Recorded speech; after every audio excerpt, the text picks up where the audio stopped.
when we were going up the roller coaster, and Michael sees my face.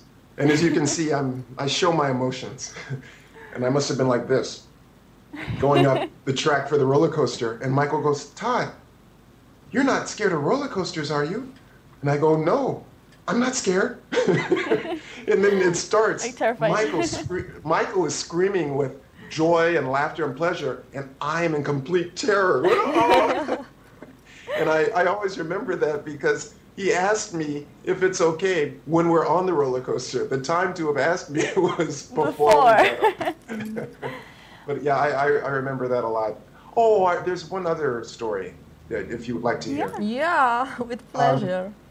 We're in the back of the bus, the tour bus, and we're looking at a children's book of photos of children from around the world.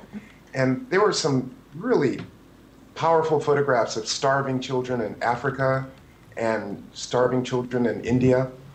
And Michael was starting to tear in his eyes. I mean, literally, his eyes were getting wet. And he goes, oh, Todd, this is so sad. We have to do something. He goes, I wish we could make a book. I wish we could go to Africa and India and take photos. You could take the photos of the starving children and I'll write something and we can show the world all the suffering that's going on and help these children. And he said, Todd, would you do that with me? And I said, yeah, because we could travel around the world and we'll make this book and we'll, you know, it'll be for charity. And I said, yeah.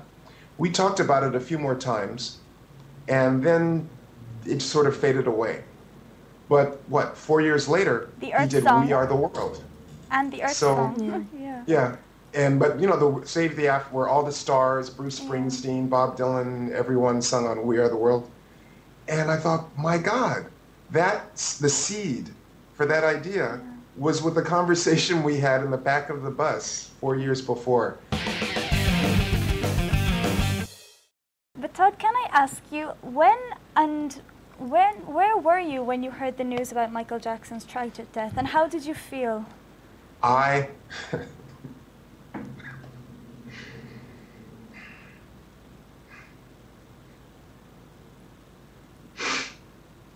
you okay, Todd?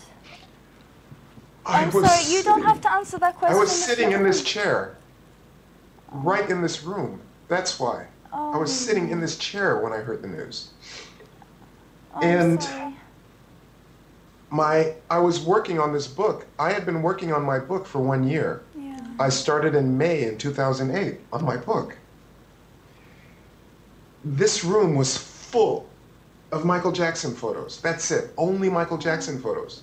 Because I had about 200 photos in the room up. My wife comes in that door. And she taps me on the shoulder and she says, Michael just passed. And all of a sudden, all these Michael Jackson pictures are just looking at me. Oh. And the life of them just got sucked out of the photographs. They just changed in an instant. Before, they were all of these memories of joy, and now they are markers of sadness and loss. That quickly. They were gangs, I mean, real gang members from South LA. The city is divided.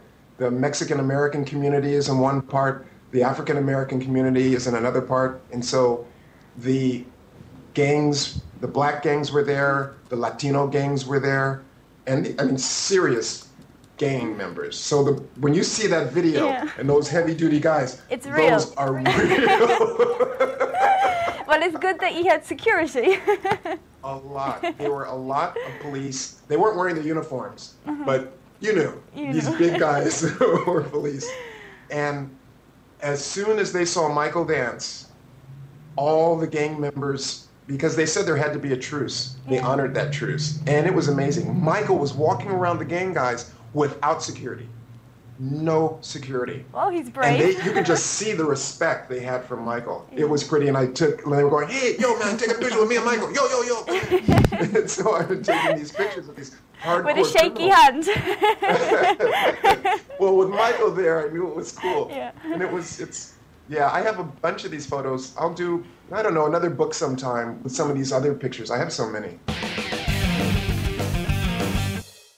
He respected his voice so strongly.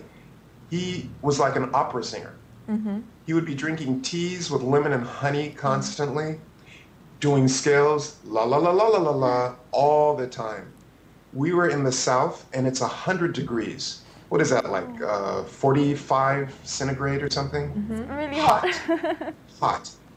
Go in the hotel room, he would turn off the air conditioning because it would irritate his voice. So when you go in Michael's room, it was like going into a desert. It was so hot. And he's like sweating a little bit, but he goes, no air conditioning. It just hurts my voice, and it has to be perfect. My voice has to be perfect.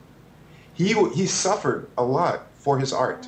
He was a totally committed artist, totally committed.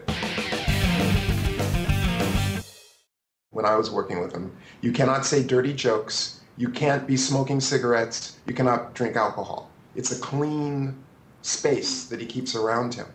When you're constantly surrounded by this view, reality looks different from this lens because everything around you is so sort of nice and cheery. So his view of the world, I think, is different than the view of the world that we have, where we step, when we walk on the sidewalk, we'll step in some dog do. Yeah. With Michael Jackson, all of the dog do is swept off the sidewalk before he goes. So he has a different perspective. Yeah. And that changes, I think that after time, that changes your perspective of life.